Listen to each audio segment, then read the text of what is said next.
Mataji, we are reading the Bhagavad Gita as it is, and we are on chapter 14. And the text for today is text 13. So we hand over to you, Mataji. We've done the Mangalacharan, we've read the text and translation and purport. Hare Krishna. Hare Krishna. Om Ajnanatimirandasya Jnananjanashalakaya Chakshurunmilitam Yena Tasmai Shri Gurave Namaha.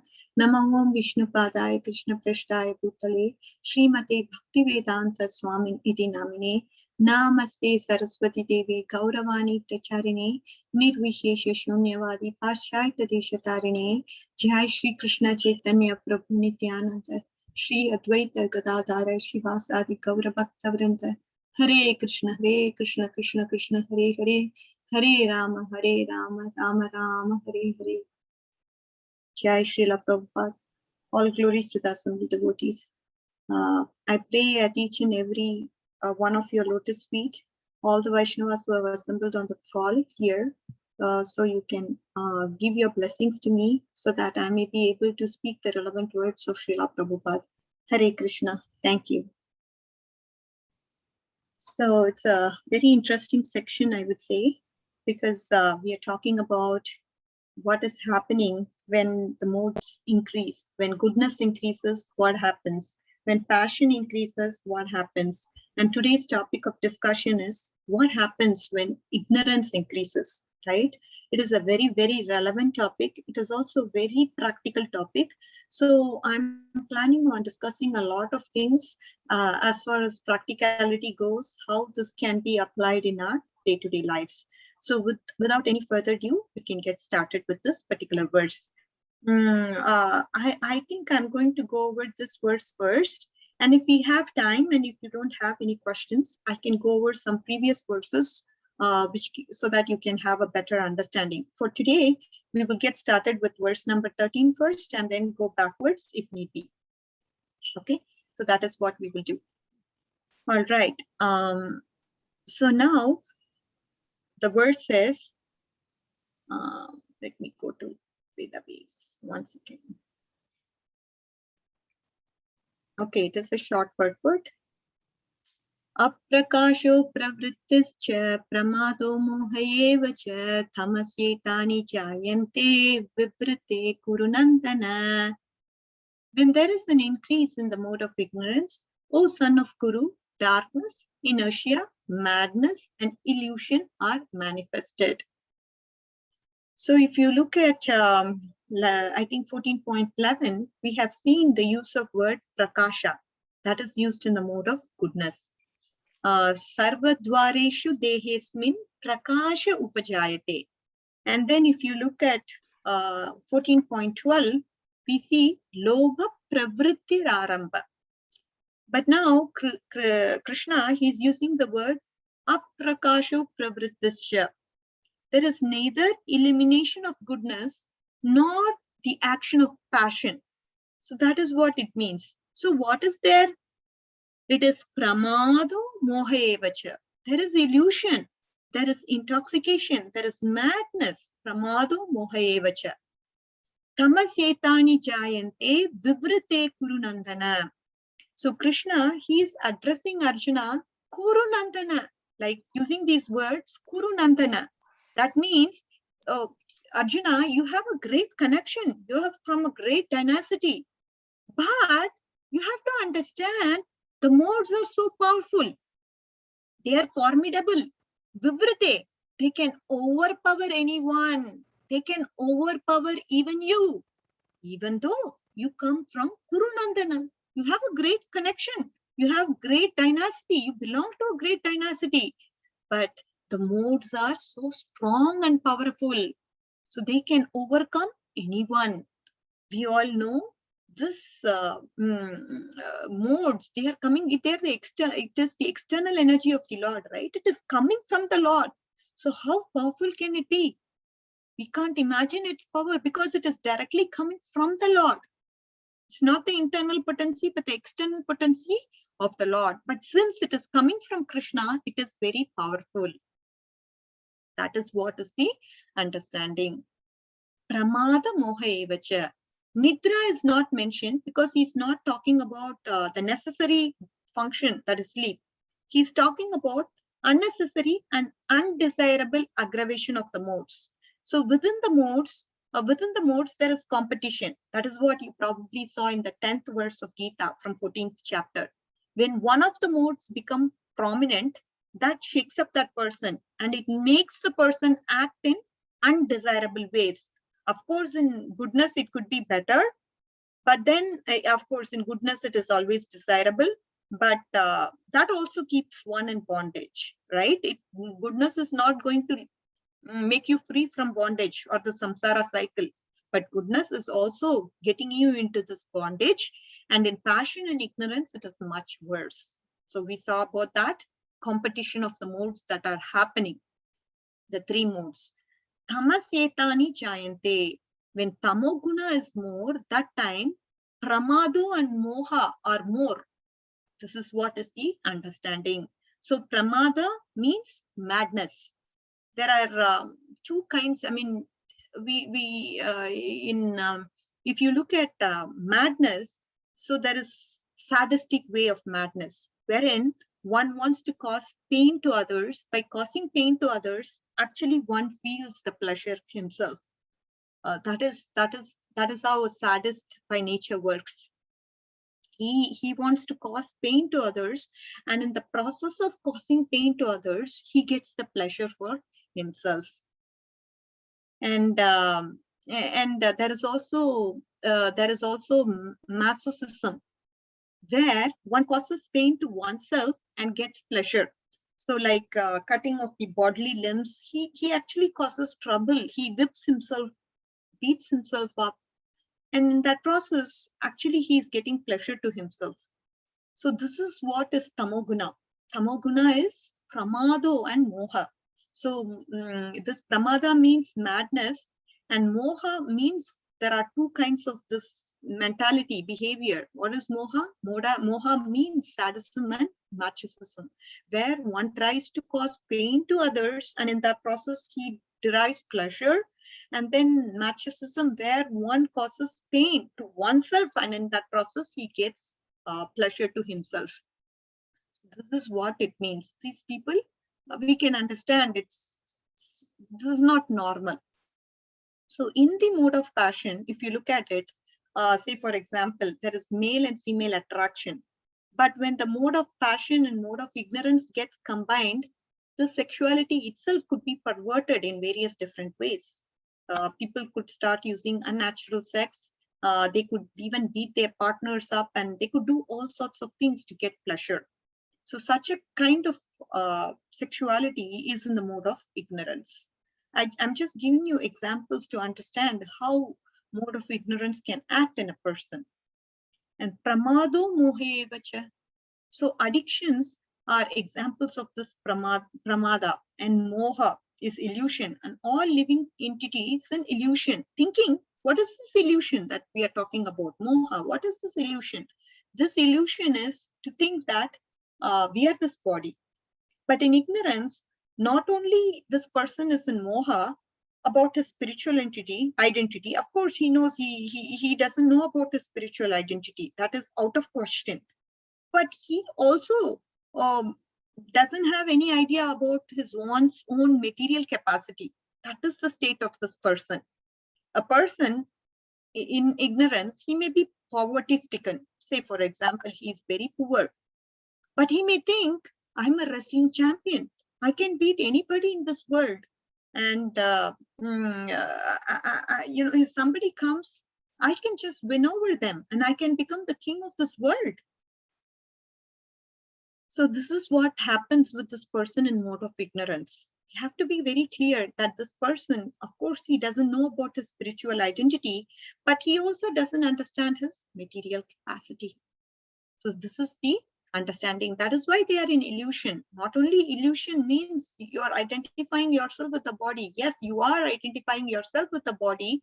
And when we do identify ourselves, when we look at the other modes in comparison, we at least have an understanding of our material capacity, right?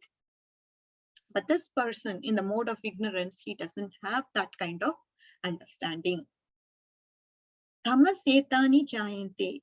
Tamas again means mode of ignorance. Etani jayante. This is born out of mode of ignorance. So this is what is the understanding of this particular words. So we saw Prakasha was used in mode of goodness, and then we saw that Pravrittir is used in the mode of passion from 12th verse, and here we see Vivrite Kurunandana. We understood what this term Kurunandana means. Kurunandana means you have great connection, Arjuna. You are a great person. You come from a great dynasty. But these modes are so powerful, they can even conquer you. They are not going to leave you. They can conquer you also, however powerful you may be. And then we saw Pramato Moha Evacha. So we did not see that Nidra is used here, right? Nidra means sleep. And Nidra is not used here because it is a necessary bodily function to sleep. He's talking about, again, here the main stress is given on. We saw what that Pramado or Moha means and how it can impact a person in the mode of ignorance, right? So this is what is the understanding. And now we will get into some technicalities and practical applications of this verse, because as you see, Srila Prabhupada's purport is very, very short and crisp. So we will get into understanding this more. So we all know that mental sickness is very, very common, acute mental sickness. It requires material treatment. And we all have to understand that we are all prone to such kind of sickness, mental sickness. And Gita, it's actually going to explain us that we are actually spiritual beings. And the physical world, I mean, we are all spiritual beings. That is the understanding Gita gives us. We are all identifying with our body, but that is not who we are. We are spirit souls. And that is what is the identification that Gita gives us. A mind, it is influenced by when it's influenced by mode of goodness, what happens? It perceives reality holistically, seeing both the material and spiritual dimensions. This is what happens, right? When a mind is affected and when the mind is influenced by the mode of goodness, what happens? It perceives the reality holistically. And it's seeing both the material dimension and spiritual dimension. On the contrary, a mind is affected by mode of passion. What happens? It sees reality partially. It is drawn mostly towards the material side of reality, specifically towards the aspect of material reality, which seems to be very enjoyable. That is what it is drawn towards. And then the mind afflicted by mode of ignorance, it sees reality fragmentally and mixes it up with unhealthy and heavy dose of fantasy. Like when a person, say a drunkard, he drinks so much and he imagines I'm a king. And so this is what happens. This insanity is the madness. Insanity is the characteristic of mode of ignorance. And we have to understand how we have to protect ourselves from this mental health. I mean, how mental sickness basically. So how can we guard ourselves from this acute mental sickness? So that is, Srila Prabhupada says, by regularly engaging in activities that foster mode of goodness. That is how you can protect your mental health. And again, studying Gita, this philosophical wisdom, it actually keeps reminding us that we have to practically align with reality, right? Practically how we have to align with reality is something that Gita teaches us over and over. And this is what is the learning. And now we also need to understand this is one takeaway. When it comes to second point, that is, I'm going to get into some lessons learned that we can practically apply. So the first point we saw was how we can protect ourselves from mental sickness, how we can protect our mental health. That is by engaging ourselves in the study of Gita more and more. When we understand Gita, more and more we are able to relate and understand the practicality and the realness.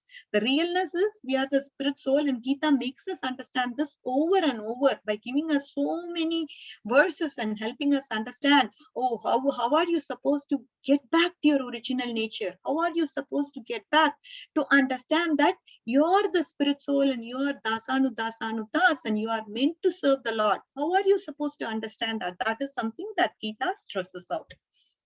And now we have to understand when there are a lot of things to do, especially very demanding things, right? We may need to distribute it over a period of time, so that, of course, we need to have physical energy, first of all, to do things. And apart from that physical energy that you may need, you also need mental clarity, right? We need to have this mental clarity to do things effectively. So that is the reason why spacing out of our activities is constructive, right? Very important. In contrast, what happens is,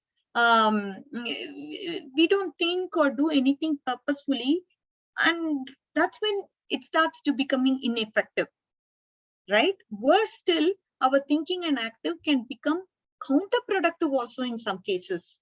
When we start to do things distractedly, incorrectly, so when we do these things, what happens in that process? Lot of rework happens, undoing has to happen, corrections has to take place, and it's actually very difficult to mend things which are not right. Rather than doing it from scratch, if you have to mend something, that takes a longer time. If you look at, even if we do some mess up in the kitchen, for that matter, that mess up actually takes more time. We have to try more and more and see how it is.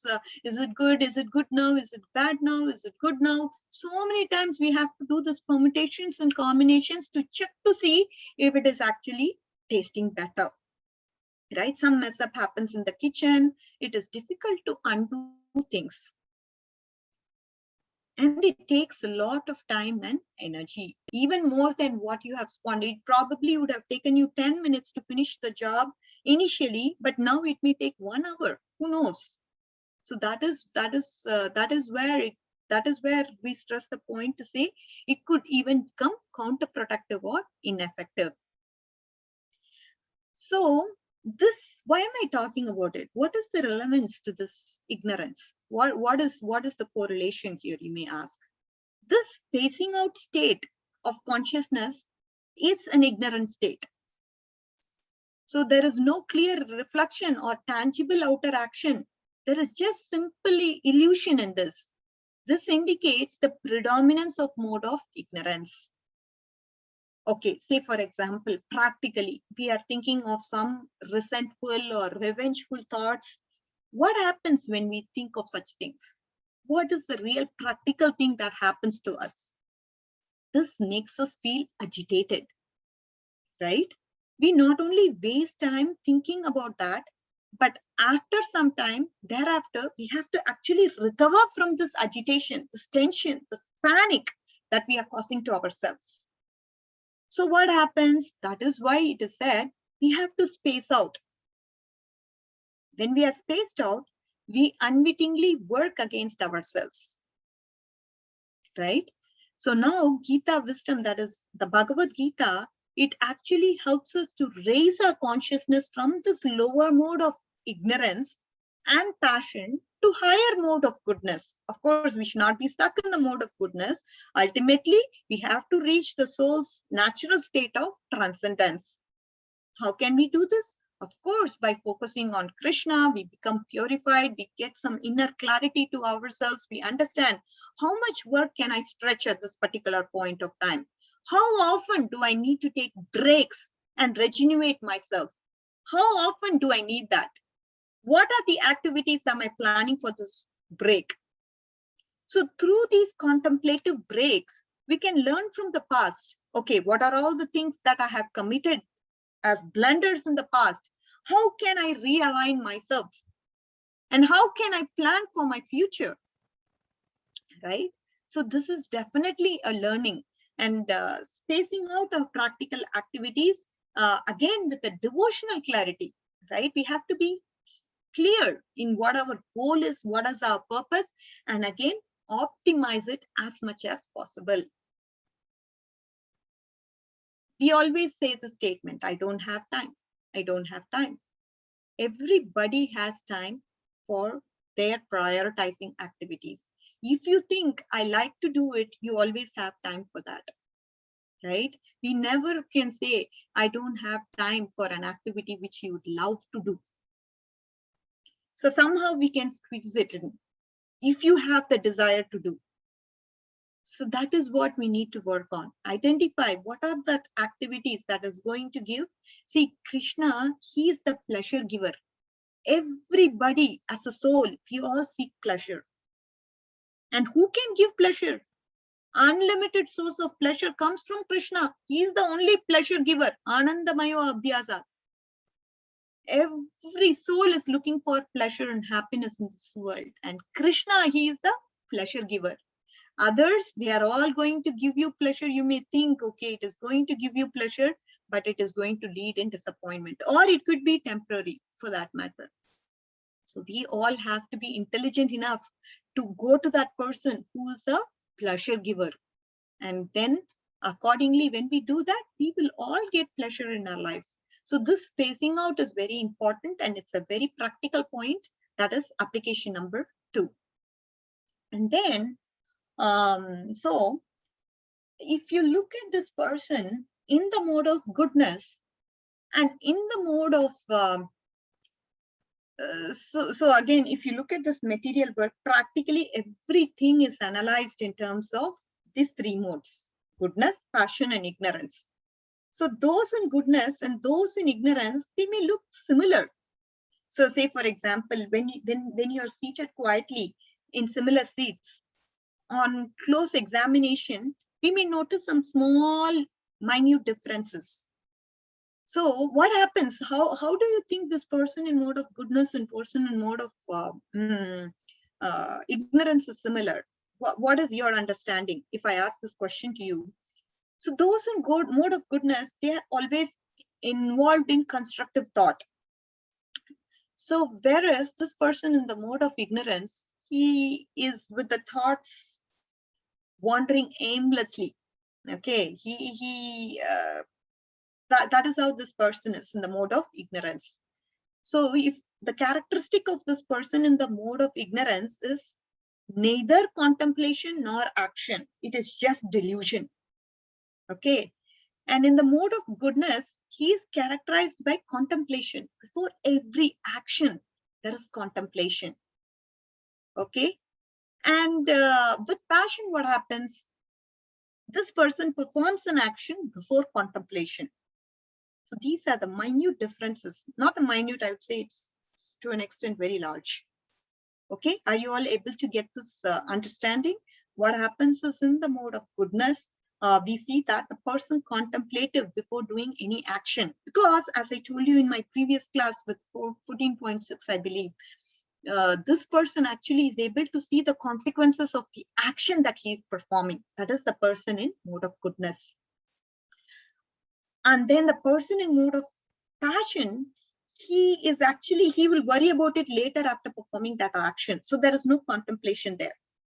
Okay. And when you look at this person in mode of ignorance, there is no contemplation, no action, just delusion. This is the state of this person in 2 different modes. Okay. So now we understand, because this person in mode of goodness, before acting, they may be inactive for substantial periods, right? Because they are contemplating about it. This may sound similar to those in the mode of ignorance. That is what I'm saying. Externally, it may look as if both of them are, that is mode of goodness and mode of ignorance, are not seeming to act upon a situation. This person, he's contemplative. That's why he's taking time to react to a situation. It could be that he could be inactive for substantial period of time. And that is what happens with this person in mode of ignorance also, right? So there is similarity between goodness and ignorance. This can actually lead to misjudgment, right? Those in mode of goodness, these people, they may be misunderstood to be in mode of ignorance and vice versa. Okay, are you able to understand? And passionate people often define activity in terms of physical activity, and they prefer to run around constantly. And they may dismiss, oh, you're unproductive, oh, you're in mode of this person in passion, he likes to run around and he likes to be involved himself physically. That is why we are passionate. When somebody is passionate, they're always running around doing something or the other. They may dismiss this person in mode of goodness as being unproductive, because they are saying, you're not similarly like me, moving around doing the job, getting it done, you're not like me. Actually, my husband always brings this point up. It is very important to plan before you start to execute, right? It's very practical. And most of the time, he gets the job done faster, and it is also efficient. And I find that this rule of planning, over years, I've ignored him, and I always realize, but at the end of the day, it comes out that he's being more productive and he takes very less time to get his job done. And he tells me, Radhika, I plan my things before I execute. And that is how I'm being efficient. And I then started to slowly think about it from that perspective and understood, okay, it is effective actually. When you plan things, then that can actually help you yield results in a much efficient way.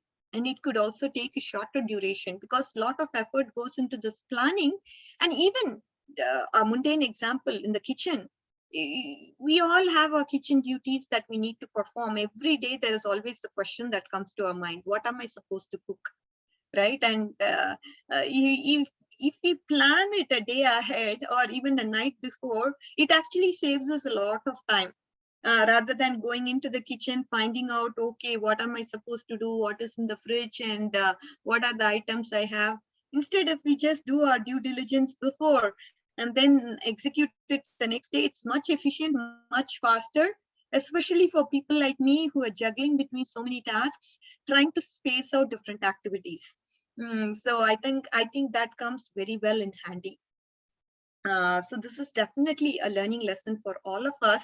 And I just wanted to bring out the point that sometimes lazily inactive could be mistaken to be wisely contemplative. Even ignorant people, they can be lazy and they can be inactive due to that reason. And that person could be mistaken to be in mode of goodness, thinking he is contemplating about something that he's going to perform. And similarly, this misconception can happen, misjudgment can happen to those in the mode of goodness also. The other side, the other people can find them to be ineffective because they are inactive for substantial period of time. So this is the understanding. And what is the lesson or takeaway from here? We need to understand that we cannot judge people by their externals, but internal thought process is what makes one known. And that we will know eventually when we understand what is that action that person performs, because a contemplative action can always lead to good consequences. Once we see the consequence of the action of that person, then we understand what mode they are in, instead of just giving our own opinions about that. Is why it's very important for us to not be judgmental in the first place. And whenever we see good things around, we just have to magnify our eyes to see all good things around us as much as possible. And I'd always quote this example of Jagannath, right? He has such a big eyes and he only looks at and magnifies all of people's good qualities. And that is the mentality we should also develop. Focus on the good, focus on anybody for that matter. Even an evil person can have something good in them. Let's just look at that good and imbibe that good also, if possible, into our lives. Okay, so now we need to also understand our consciousness. It is going up and down because of the three modes of material nature, right? Because we are situated in this modes, this mode of goodness, what happens is knowledge illumines us during those times, making our actions contemplative and contributive. When we are situated in passion, what happens is we are impelled towards actions that are driven by our selfish desire, and especially greed is one thing. And so this way we are always driven by the modes. So we may do a lot, but we remain obsessed with what we get out of it and what we do and not what we are giving. So when our consciousness is in the lowest stage, that is lowest mode of ignorance, we don't have illumination and we don't have our action. What is happening is delusion. And that is what is going on. We think into ourselves, daydreaming about hundreds of things that we need to do, but we're not even performing one of them. We may even get into alternative reality. See, this person in this mode of ignorance is a classic example of persons in this age of Kali Yuga. What happens? We may have 100 things to do. We start daydreaming about those things and not even get one thing done. And then an alternative way to engage yourself, you think you are engaging yourself through TV, through video games, and you start actually becoming that person in this video game. What happens is you get into this alternative reality. You imagine yourself to be some big hero who is shooting everybody on the screen, who is trying to show his controllership mentality. And what is happening in this process? This is mode of ignorance. What happens is our actions are not contributive. It's not going to help anybody. By you playing your video games, you are putting yourself into an alternative reality, and you think yourself to be some police officer or some image in that particular screen. You go into that, you become that, and then you start shooting everybody, making everybody control. You start to control everybody, whatever that video games have to do. And in that process, you are not constructive, right, to anybody. And you're not getting, see, the time is wasted there. You're not getting things done. If you have to do grocery shopping, you could have finished that. So in this process, you are not at all. And this video games is so engaging, or TV for that matter, or YouTube for that matter. So this is a net. You're entrapped in the net and you're not able to come out of that net. Everybody has this problem. Devotee, a sadhaka, he's also trying to get out of this alternative reality that is being portrayed in front of us. It is good we have Zoom to connect, and at the same time, this technology can be very, very harmful. How are we supposed to use this in Krishna consciousness? How are we supposed to continuously use it in Krishna consciousness? We may use it, of course. We may use it for 3-4 hours or 5 hours, doesn't matter.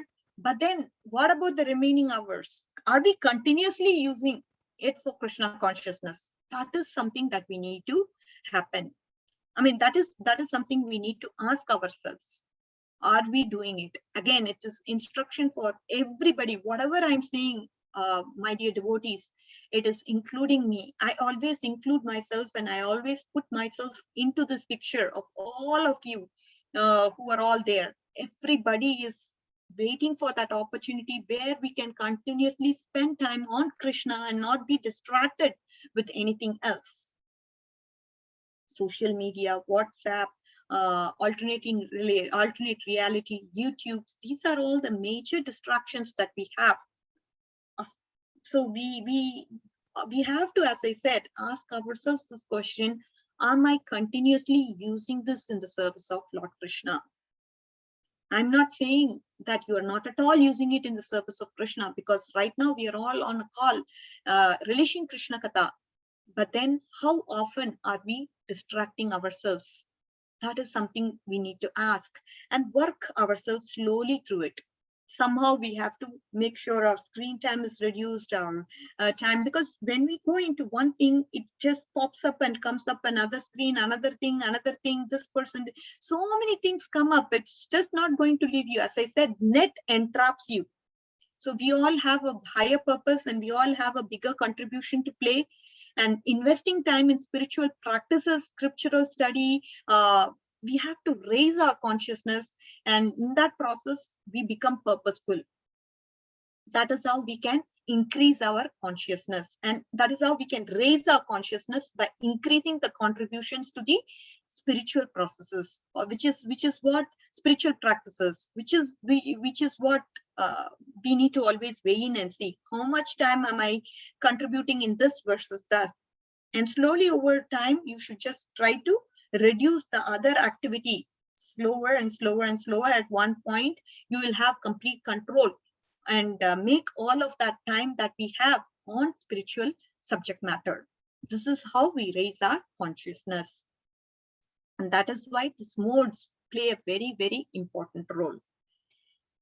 And then again, so now we need to understand, okay, we have this mode of ignorance, and is insanity compulsory? Not at all, right? All of us are soul, and we are all characterized by not just sanity, but also serenity. This Bhagavad Gita indicates that obviously pramada means insane behavior that results from what? Mode of ignorance, that is mode of ignorance. And this mode of ignorance, what happens? What does it do to a person? How can we understand this? You may ask. What it does to this person is, it first sabotages the normal intelligence we have, aprakasha. Then what does it do? Okay, it sabotages the normal intelligence, and in that process, it distorts our normal behavior pattern, apravriti. And then what does it do? So first is, it sabotages our normal intelligence, and then it distorts our normal behavioral pattern, after which it finally impels us to self-destructive means. This is what happens. And among the three modes, the modes of ignorance is the lowest, and that is why it perverts us. The original nature of us is perverted the most in mode of ignorance. So this perversion, no matter how detrimental it is not irreversible. Okay, we need to understand this is not irreversible. All of us have the power to reclaim our pure spiritual nature and return to that purity, right? We have so many places. There is temples, there is devotees, there is chanting, there is, we can express our feelings in form of ecstasy in kirtans. That is how we subcharge our spirituality. So that is how we actually reverse the process that happened to us. This perversion that we are talking about in the mode of ignorance, of course it is detrimental, but it is not irreversible. It is reversible. The more we practice spirituality, the more we are exposed to having good surroundings, good set of association, good set of people, all that, what will happen is we will be situated in our own, slowly our spiritual nature will get revealed to us, right? And Krishna, as I told you, we have to expose ourselves to the devotee association. We have to somehow constantly think of him. If devotee association is the way to go about it, then that is the way we need to follow through. And that is how we get our inner security. And that is how we are going to get the ecstasy that we can never imagine. As I told you, the soul always hankers for happiness. And how do we get happiness? Because of the conditioning, it is going after temporary pleasures in material life. And slowly, when we start to expose ourselves and be aware of the spiritual knowledge and be in the good association of devotees, so slowly and steadily, our spiritual nature will get revealed to us. So now when we go into an example, when we understand, okay, say for example, a person is drunk, they can understand they are intoxicated and need to be careful. They shouldn't drive, or at least meet with an accident or get a DUI, right? But if they are very drunk, then the drunkenness, what does it do? It gives them an illusion of being in control. Oh, they say, I'm very fine. I'm good. Take care of yourselves. They'll go and fall into the ditch, but they'll think, okay, I'm fine. This is what the illusion completely takes up this person in control. This person in mode of ignorance is completely taken up by illusion. We can imagine things are fine. They don't even know things are not fine. That is the state they are in. So, this state of ignorance can be very, very challenging also, because to see one person in that particular state of ignorance, knowing who you are to that person, can be very, very demeaning. Somehow or the other, we always want to raise the consciousness of that person, engage him, put him into good association, engage him in deity worship, ask him to practice mantra meditation and scriptures. But because these people are in ignorance, they may not relish these activities. They will reject these disciplines, saying, oh, it is pointless, it is fruitless, it is tasteless. That is what they will say. So now, so we just have to feel obviously inspired, and somehow or the other by the grace of Krishna, they will also regain the missing taste that they have missed all these years, somehow by devotees' mercy and devotees' association. That is what we pray and hanker for. And these are all some practical tips and pointers that I wanted to give on this topic of ignorance, and hope we can take these practical points and imbibe it and follow it through our lives. And again, all of us want to go to that destination and serve Lord Krishna in the way, in the rasa that, or in the mood that we all have, right? I mean, we all may be in one of the rasas, and we all want to have that association with Krishna in that rasa, and that is what we should always hanker for and always pray to Krishna, because through his mercy, through Krishna and Srimati Radharani's mercy, that is how we get what we get, the taste that we are talking about, the relishment that we are talking about, the ecstasy that we are talking about. Even what comes out of my mouth is due to their mercy. And this is definitely a prayer to them, for us to come out of this illusion and come out of this bodily misconception, and we all can pray together so that Krishna gives us that understanding and helps us to raise our consciousness. So with this, we can conclude today's session. I'm open to any questions or comments. Thank you everyone for patiently listening to my call. All glories to the assembled devotees here. Hare Krishna. Hare Krishna. Thank you very much, Mataji, for today's session. Are there any questions or comments?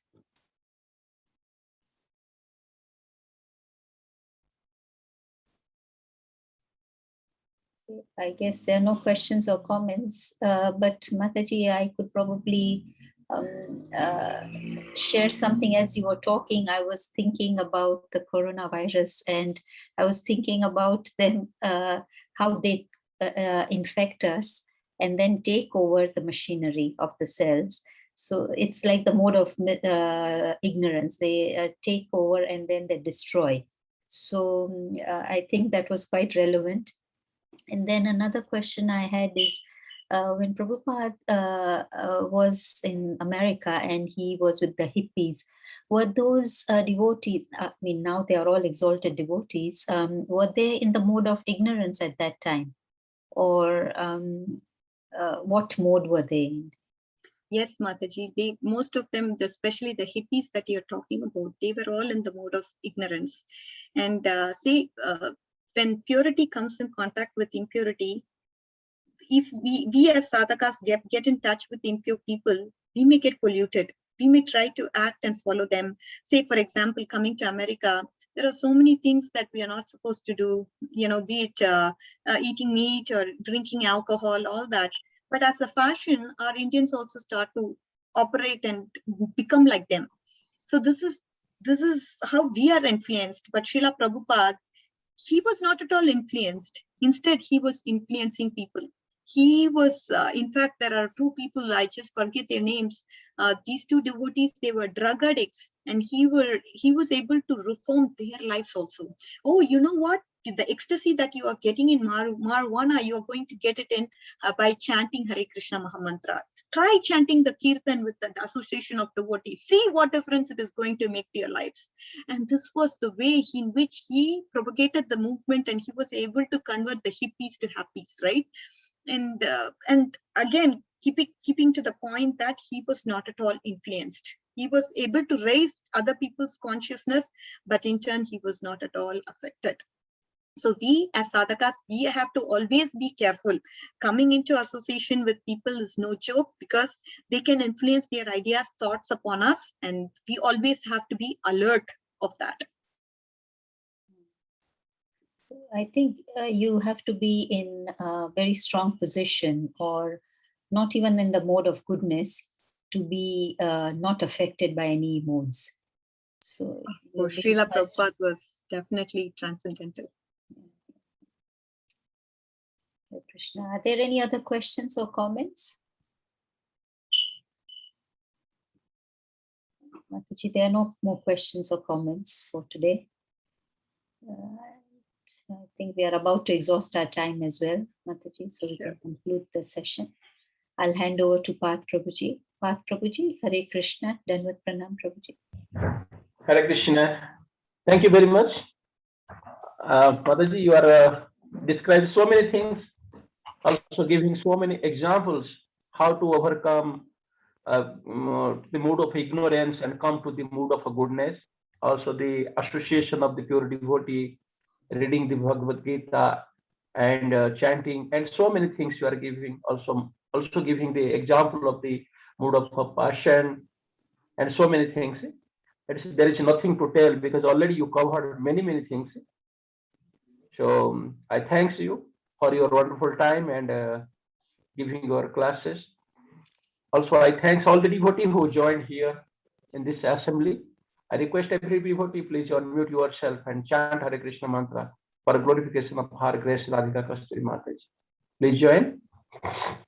Hare Krishna, Hare Krishna, Krishna Krishna, Hare Hare, Hare Rama, Hare Rama, Rama Rama, Hare Hare. Krishna. Kalpatarubhyasya kripasinubhya eva cha patitanam pavanebhyo Vaishnavebhyo namo namaha. Prabhupada ki Jai. Her Grace Radhika Kasturi Mataji ki jai. Jai. All glories to the assembled devotees. Thank you so Hari much, Bol. Path Hari Prabhu. Bol. Hare Krishna. Thank you, Mataji. Hare Krishna. Thank you so much. Thank you, Mataji. Thank you. Hare Krishna. Hare Krishna.